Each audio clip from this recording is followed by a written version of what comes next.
Si oyes tu apodo saliendo del agua, no respondas, el agua no habla. Esto es Ecos Horripilantes. Si estos relatos de horror te ponen la piel fría, suscríbete y dime de dónde nos escuchas. Apaga las luces, ajusta el volumen y escucha con atención. Lugar real, zona de Texcoco, Estado de México. Relato enviado por Diego R., guardia nocturno de una estación de bombeo abandonada. Hay lugares donde el agua guarda secretos que jamás deberían salir a la superficie. Instalaciones olvidadas donde los turnos nocturnos se convierten en una pesadilla que desafía toda lógica. ¿Alguna vez has trabajado solo durante la madrugada en un lugar donde sabes que algo más comparte el espacio contigo? Esa sensación de ser observado, de escuchar voces imposibles, de ver movimientos donde no debería haberlos. Diego pensaba que eran solo nervios de principiante, hasta que descubrió que algunos espejos no reflejan la realidad, sino que sirven como ventanas hacia dimensiones donde habitan cosas que el agua arrastró desde muy abajo. Esta es la historia de Lo que camina sobre el agua, un relato que te hará cuestionar cada reflejo que veas en superficies húmedas y que te recordará por qué ciertos trabajos nocturnos pagan tan bien, porque pocos se atreven a enfrentar lo que emerge cuando las compuertas del miedo se abren completamente. Diego había aceptado el trabajo de vigilante nocturno en la antigua estación de bombeo sin hacer demasiadas preguntas.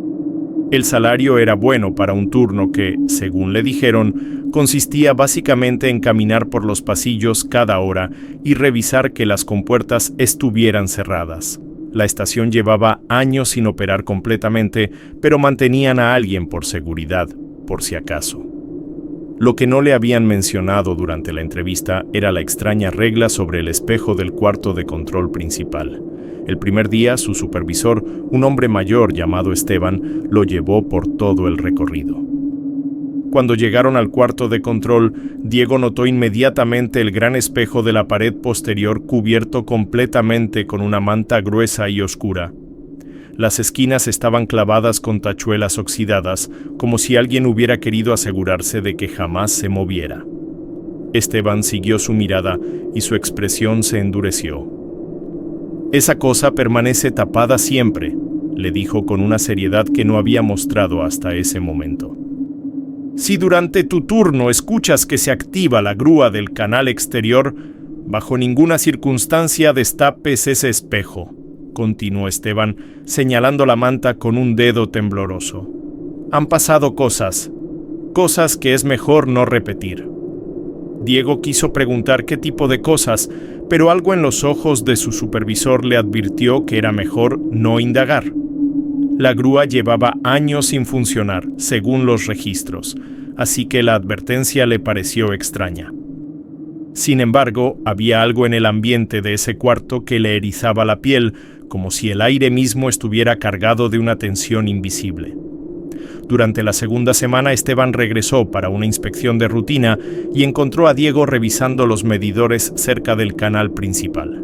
El supervisor se acercó con esa misma expresión seria que había mostrado el primer día, como si hubiera estado posponiendo una conversación inevitable. «Hay algo más que necesitas saber», le dijo, mirando hacia el agua estancada que reflejaba las luces del edificio. «Si alguna vez escuchas que alguien te llama por tu apodo desde el agua, no respondas. Nunca». La forma en que lo dijo, con esa mezcla de miedo y autoridad, hizo que Diego sintiera un escalofrío recorrer su columna vertebral. Esteban continuó explicando mientras caminaban de regreso hacia el edificio principal. Los trabajadores de antes tenían apodos, como es costumbre. Miguel era el Checo, Antonio era Güero, Roberto era el Flaco. Algunos de ellos, algunos escucharon sus apodos salir del agua en noches como esta. Su voz se había vuelto más baja, casi un susurro, como si las paredes mismas pudieran estar escuchando. Diego notó que el hombre mayor evitaba mirar directamente hacia el canal, manteniendo los ojos fijos en el suelo mientras hablaba. «Y si llegas a escuchar que la grúa se activa durante la madrugada, por nada del mundo mires hacia el espejo del cuarto de control», agregó Esteban antes de partir esa noche. El sonido del gancho y el espejo están conectados de una manera que nadie entiende, pero todos los que han trabajado aquí lo saben. Diego quiso preguntarle qué había pasado exactamente con esos trabajadores de antes, pero su supervisor ya se alejaba hacia la salida. La advertencia quedó flotando en el aire nocturno y por primera vez Diego se sintió verdaderamente solo en esa estación silenciosa. Fue durante la tercera semana cuando Diego comenzó a notar las primeras señales de que algo no estaba bien en la estación. Todo empezó con esa bruma extraña que aparecía en los pasillos principales alrededor de las 2 de la madrugada. No era como la niebla normal que a veces se formaba cerca del canal. Esta era más densa, más fría, y tenía una cualidad extraña que hacía que las luces del techo se vieran borrosas y distantes. La primera vez que la vio, Diego pensó que había una fuga en alguna tubería, pero cuando revisó todo el sistema, no encontró nada fuera de lo normal. Lo que realmente lo perturbó fue el olor que acompañaba a esa bruma, un aroma metálico intenso, como hierro oxidado mezclado con agua estancada. Era un olor que se pegaba a la garganta y hacía que el estómago se retorciera de una manera desagradable. Diego intentó rastrear su origen, pero parecía venir de todas partes y de ninguna al mismo tiempo. Cuando abría las ventanas para ventilar, el olor se intensificaba en lugar de disiparse, como si el aire fresco de afuera trajera consigo más de esa esencia metálica y sombría. Pero lo que terminó de convencerlo de que algo sobrenatural estaba ocurriendo fue el comportamiento del reloj del cuarto de control. Durante 3 noches consecutivas, entre las 0200 y las 0300, el reloj se detenía completamente, marcando la misma hora durante lo que parecían eternos minutos. Diego revisó las baterías, cambió el mecanismo, incluso trajo su propio reloj digital, pero el fenómeno persistía.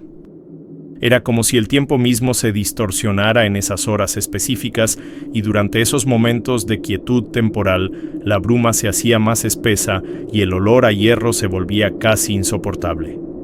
Después de una semana particularmente intensa de anomalías, Diego decidió buscar respuestas en el pueblo más cercano. Los lugareños lo dirigieron hacia Doña Carmen, una curandera otomí de unos 70 años que vivía en las afueras y que, según decían, conocía todos los secretos de la región. Cuando Diego le describió los extraños sucesos de la estación de bombeo, los ojos de la anciana se llenaron de una mezcla de comprensión y horror.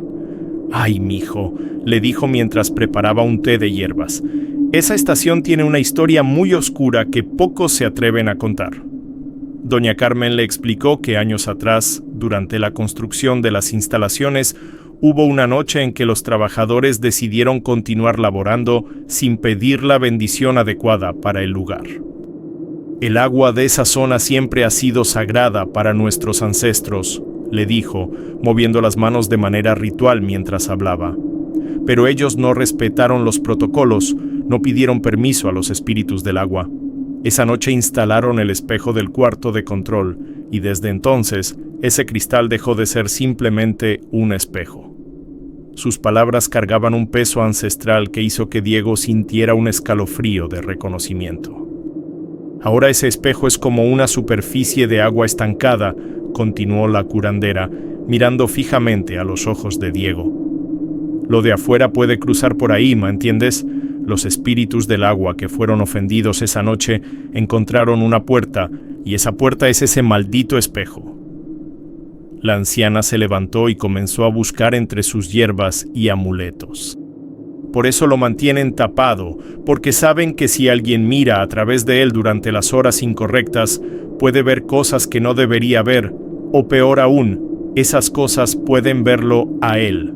De regreso en la estación, Diego se encontró con don Aurelio, un veterano operador de grúa que había venido a recoger unas herramientas olvidadas. El hombre mayor, de unos 60 años y manos curtidas por décadas de trabajo pesado, notó la expresión preocupada de Diego y decidió quedarse un rato para conversar. «Te ves nervioso, muchacho», le dijo mientras revisaba su caja de herramientas. «¿Ya empezaste a escuchar cosas raras por aquí?». La pregunta fue formulada con tal naturalidad que Diego supo inmediatamente que no era el primero en experimentar fenómenos extraños en ese lugar. Don Aurelio le contó su propia experiencia de hace varios años, cuando aún operaba la grúa principal durante los turnos nocturnos. Una madrugada, alrededor de las 3, escuché claramente que alguien me gritaba «Güero» desde el canal, relató, encendiendo un cigarrillo con manos que temblaban ligeramente al recordar. Era mi apodo de toda la vida, pero esa voz tenía algo malo, algo que te helaba la sangre. Sonaba como si viniera de muy abajo del agua, como si alguien estuviera gritando desde el fondo del canal. Diego sintió que se le erizaba la piel al escuchar el relato, reconociendo la misma sensación de terror que había estado experimentando. Lo que me salvó fue que recordé las advertencias de los viejos trabajadores, continuó don Aurelio, expulsando el humo lentamente. No respondí, aunque la voz siguió llamándome por casi 10 minutos. En lugar de eso, fui al almacén, tomé un saco de cal viva que teníamos para emergencias y lo arrojé directamente en la compuerta principal. Sus ojos se iluminaron con una mezcla de orgullo y alivio al recordar su decisión. Fue como si hubiera cortado un cable eléctrico, el llamado cesó inmediatamente, el agua dejó de moverse de esa manera extraña y el resto de la noche transcurrió en completo silencio. La mañana siguiente a su conversación con don Aurelio, Diego hizo un descubrimiento que lo dejó completamente paralizado.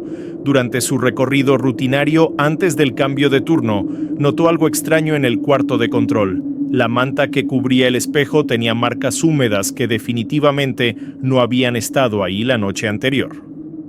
Al acercarse para examinarlas más de cerca, su sangre se heló al darse cuenta de que eran huellas de dedos perfectamente definidas, como si alguien hubiera presionado las manos mojadas contra la tela desde el interior del espejo. Las marcas eran claras y frescas, con esa humedad característica que aún no se había secado completamente. Lo que más lo perturbó fue la disposición de esas huellas. Estaban colocadas de tal manera que parecía como si alguien hubiera estado tratando de empujar la manta hacia afuera, intentando desesperadamente removerla desde el otro lado. Diego contó 6 huellas de dedos diferentes, todas de tamaños distintos, como si múltiples manos hubieran estado presionando al mismo tiempo. El olor a agua estancada se intensificaba cerca del espejo, y cuando Diego se atrevió a tocar una de las marcas húmedas, sintió que el agua estaba fría como el hielo y tenía una consistencia ligeramente viscosa que le revolvió el estómago. Pero el horror no terminaba ahí. Al revisar el piso del cuarto de control, Diego encontró huellas de pies descalzos que se extendían desde la base del espejo hacia el centro de la habitación. Eran huellas húmedas y perfectamente formadas, pero lo más aterrador era que no llevaban a ninguna puerta, ventana o salida. Simplemente aparecían desde el espejo y se desvanecían en el medio del cuarto, como si quien las había dejado hubiera simplemente desaparecido en el aire. Las huellas tenían un patrón extraño, como si la persona hubiera estado caminando de manera vacilante, casi flotando, dejando solo impresiones parciales en el suelo frío. Esa misma noche, los fenómenos comenzaron a intensificarse de una manera que Diego jamás había experimentado. Alrededor de las 11, mientras realizaba su ronda habitual por el área exterior, notó que el gancho de la grúa principal se mecía lentamente de un lado a otro, como si una brisa invisible lo estuviera moviendo. Lo extraño era que no había viento esa noche, y más importante aún, la grúa llevaba meses desconectada de la red eléctrica. Diego revisó personalmente los interruptores principales y confirmó que no había energía fluyendo hacia el sistema, pero el gancho continuaba balanceándose con un ritmo hipnótico y perturbador que parecía seguir algún patrón sobrenatural. El movimiento del gancho no era aleatorio, se mecía exactamente 3 veces hacia la izquierda, se detenía por unos segundos y luego se movía 3 veces hacia la derecha. Este patrón se repetía constantemente, como si alguien invisible estuviera operando los controles con una precisión mecánica. Diego intentó detener el movimiento físicamente, pero cuando tocó el cable de acero, sintió una vibración extraña que le recorrió todo el brazo, como si una corriente eléctrica muy débil pero constante estuviera fluyendo a través del metal. El sonido que producía el gancho al balancearse era un gemido metálico bajo que resonaba por toda la estación. Pero lo que realmente lo alarmó fue lo que comenzó a ocurrir con su radio de comunicación portátil. Cada vez que Diego presionaba el botón para hacer una prueba de rutina y decía «cambio», su propia voz le respondía desde el aparato con un eco distorsionado que decía exactamente lo mismo, pero con un tono ligeramente diferente. Era como si alguien más estuviera usando su voz para responderle, creando un diálogo imposible consigo mismo. La doble voz tenía una cualidad acuosa, como si las palabras vinieran desde muy abajo del agua, y cada repetición se hacía más clara y más amenazante, hasta que Diego decidió apagar completamente la radio por el resto de la noche. Decidido a obtener evidencia concreta de lo que estaba experimentando, Diego preparó su teléfono celular para grabar durante la siguiente madrugada. Colocó el dispositivo en modo de grabación continua y lo dejó sobre el escritorio del cuarto de control mientras realizaba sus rondas habituales. A las 2:47 de la madrugada, exactamente cuando la bruma comenzaba a formarse en los pasillos, su teléfono captó algo que lo dejó completamente sin aliento al escucharlo más tarde. En la grabación se podía escuchar claramente su apodo, Flaco, siendo susurrado con un eco húmedo y distorsionado que parecía provenir de múltiples direcciones al mismo tiempo. Lo más perturbador del audio era la calidad de ese susurro. Sonaba como si alguien estuviera hablando desde debajo del agua, con burbujas interrumpiendo las sílabas y creando un efecto que helaba la sangre. La voz repetía su apodo exactamente 7 veces, cada repetición más clara que la anterior, como si quien fuera que estuviera llamándolo se acercara gradualmente a la superficie. Entre los susurros, Diego podía escuchar sonidos de agua goteando y un ruido extraño que parecía ser el de algo pesado moviéndose lentamente a través del líquido. El terror que sintió al escuchar esa grabación fue tan intenso que tuvo que pausarla varias veces para recuperar la compostura. Pero la evidencia no se limitaba solo al audio. Esa misma madrugada, Diego notó que el nivel del agua en el canal principal había subido considerablemente sin que nadie hubiera abierto las compuertas de control. Los medidores indicaban un aumento de casi medio metro en el nivel, algo completamente imposible según todos los sistemas de la estación. El agua se movía de manera extraña, creando pequeños remolinos que giraban en sentido contrario a las agujas del reloj, y la superficie tenía un brillo extraño bajo las luces nocturnas, como si algo desde abajo estuviera reflejando la iluminación artificial de una manera que desafiaba las leyes de la física. Después de escuchar la grabación aterradora, Diego regresó desesperado a buscar ayuda de doña Carmen. La curandera lo recibió como si hubiera estado esperándolo, con una expresión que mezclaba preocupación maternal y determinación ancestral. «Ya era hora de que regresaras, mijo», le dijo mientras lo hacía pasar a su pequeña cocina llena de hierbas colgantes y velas encendidas. «Los espíritus del agua se están volviendo más agresivos. Puedo sentirlo en el aire. Necesitamos actuar antes de que sea demasiado tarde». Sus palabras llevaban la urgencia de alguien que había enfrentado fuerzas similares en el pasado y conocía las consecuencias de la inacción. La anciana preparó cuidadosamente un pequeño saquito de tela blanca lleno de sal que había bendecido durante 3 días consecutivos bajo la luna menguante. «Esta sal ha sido consagrada con oraciones en nuestro idioma sagrado», le explicó mientras ataba el saquito con un cordón rojo. «Debes llevarla siempre contigo durante tus turnos, especialmente entre las 2 y las 4 de la madrugada». Además de la sal, doña Carmen le entregó 3 listones rojos que debía atar alrededor de sus muñecas y tobillos. «El rojo es el color de la vida, y los espíritus del agua respetan esa energía vital», le dijo mientras le mostraba cómo hacer los nudos correctos. Finalmente, la curandera le enseñó una oración breve en ñañú, el idioma otomí de sus ancestros, que debía repetir cada vez que sintiera la presencia de algo sobrenatural. Las palabras sonaban guturales y poderosas en sus labios, cargadas de una sabiduría milenaria que parecía vibrar en el aire mismo. «Recuerda las reglas fundamentales», le advirtió mientras lo acompañaba hasta la puerta. «No importa cuántas veces escuches tu apodo, nunca, jamás respondas. Y bajo ninguna circunstancia destapes ese espejo maldito, porque si lo haces, no habrá sal ni oraciones que puedan salvarte de lo que saldrá de ahí».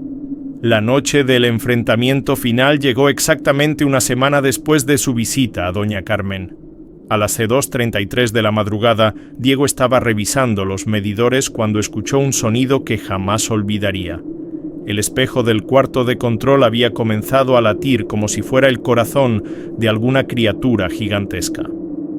Desde donde estaba, podía ver cómo la manta que lo cubría se movía rítmicamente, subiendo y bajando como si algo desde el otro lado estuviera respirando contra el cristal.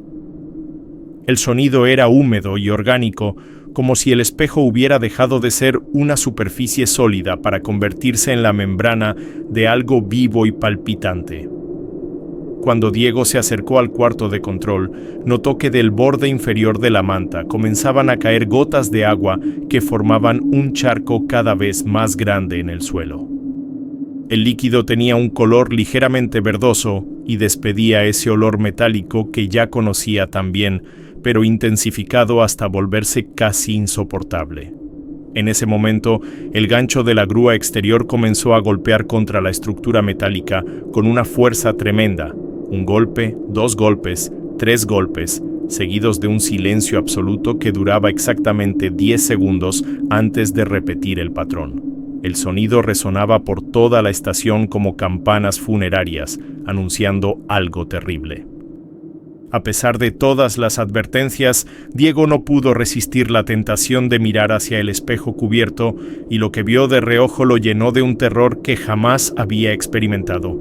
A través de los espacios donde la manta no cubría completamente, pudo distinguir huellas húmedas de manos presionadas contra el cristal desde el otro lado. Pero estas huellas se movían lentamente, como si múltiples figuras estuvieran tratando de empujar para salir. En ese preciso instante, su radio portátil se activó sola y comenzó a repetir su apodo «Flaco, flaco, flaco», en un coro de voces distorsionadas que parecían provenir de un abismo acuático sin fondo. En el momento más crítico del terror, cuando Diego sentía que iba a perder completamente la cordura, escuchó el rugido de una camioneta acercándose a toda velocidad hacia la estación. Era don Aurelio, quien había decidido hacer una visita nocturna después de tener pesadillas recurrentes sobre el lugar durante toda la semana. El veterano trabajador llegó justo cuando las voces de la radio alcanzaban un crescendo ensordecedor y el espejo parecía estar a punto de reventar la manta que lo cubría. «¡Aléjate de ahí, muchacho!», le gritó mientras bajaba de su vehículo cargando 2 sacos pesados, uno de cal viva y otro de sal gruesa que había conseguido esa misma tarde, siguiendo un presentimiento que no podía ignorar. Sin perder ni un segundo, don Aurelio corrió hacia el sistema de compuertas y abrió manualmente la válvula auxiliar que estaba ubicada en el extremo este del canal. El agua comenzó a fluir con una fuerza inusual, como si hubiera estado contenida bajo una presión sobrenatural. Inmediatamente después, el hombre comenzó a arrojar puñados de cal viva y sal directamente en la corriente, creando una mezcla blanquecina que se extendía rápidamente por todo el canal. La reacción química fue inmediata y espectacular. El agua comenzó a burbujear violentamente y a emitir un vapor denso que se elevaba hacia el cielo nocturno como humo de una fogata ancestral. El efecto fue instantáneo y milagroso. El eco distorsionado de voces que salía de la radio se cortó abruptamente, como si alguien hubiera desconectado un altavoz gigantesco.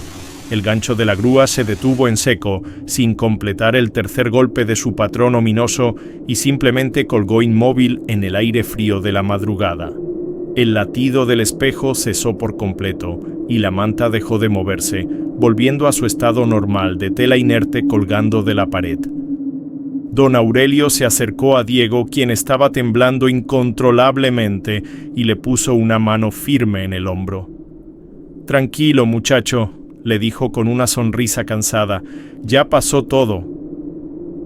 Cuando los primeros rayos del amanecer comenzaron a filtrarse por las ventanas de la estación, Diego y don Aurelio decidieron inspeccionar el cuarto de control para evaluar los daños de la noche anterior. El ambiente había vuelto a la normalidad. No había más bruma extraña, el olor metálico había desaparecido por completo, y el aire se sentía limpio y fresco como después de una tormenta purificadora. Sin embargo, cuando se acercaron al espejo cubierto, encontraron evidencia física de lo que había ocurrido durante esas horas aterradoras. En el borde inferior de la manta, exactamente donde habían caído las gotas misteriosas, había 3 fibras negras que parecían haberse materializado desde el otro lado del cristal. Las fibras tenían una apariencia completamente antinatural. Parecían cabello humano, pero tenían la textura rugosa y la consistencia de plantas acuáticas que hubieran permanecido sumergidas durante décadas. Lo más perturbador era que estaban entrelazadas con hebras de alambre fino, como si alguien hubiera tejido deliberadamente material orgánico con metal oxidado. Cada fibra medía aproximadamente 15 centímetros de largo y tenía un color negro tan profundo que parecía absorber la luz matutina en lugar de reflejarla. Cuando don Aurelio intentó tocar una de ellas con un palo, la fibra se deshizo inmediatamente, convirtiéndose en un polvo oscuro que despedía un último vestigio de ese olor a agua estancada. Diego guardó cuidadosamente una fotografía de las fibras antes de que se desintegraran por completo, como evidencia de una experiencia que sabía que muchos no creerían. Don Aurelio observó los restos con expresión sombría y comentó que en sus 30 años trabajando en estaciones similares nunca había visto algo igual. «Esas cosas», murmuró mientras barría los restos hacia una bolsa de plástico, «eran como muestras de lo que está del otro lado, como si alguien hubiera tratado de cruzar pero solo hubiera logrado pasar una pequeña parte». Ambos hombres sabían que habían presenciado algo que iba más allá de cualquier explicación racional y que la estación seguiría siendo un lugar marcado por fuerzas que preferían no comprender completamente. En ciertos lugares, el agua solo necesita que respondas para llevarte. Si escuchas tu nombre o apodo donde nadie podría pronunciarlo, no contestes y no mires el espejo. Diego jamás volvió a trabajar turnos nocturnos cerca del agua. Algunos llamados son trampas disfrazadas de familiaridad, y hay superficies que reflejan mucho más que nuestra imagen. Reflejan lo que espera del otro lado para encontrar una manera de cruzar. La próxima vez que estés cerca de una instalación abandonada y escuches tu apodo salir del agua, recuerda esta historia. La curiosidad puede costarte mucho más que una noche de sueño perdido. ¿Has oído llamados imposibles en presas, canales, pozos o espejos cerca del agua? ¿Has trabajado en lugares donde sentiste que algo más compartía el espacio contigo durante la madrugada? Déjalo en los comentarios y cuéntanos tu experiencia. Suscríbete a Ecos Horripilantes para seguir escuchando relatos que desafían toda explicación lógica y activa las notificaciones porque cada semana traemos historias tan aterrorizantes como esta que acabas de escuchar. Comparte este video con quien trabaje noches cerca del agua, porque hay advertencias que pueden salvar vidas o algo mucho más importante que eso.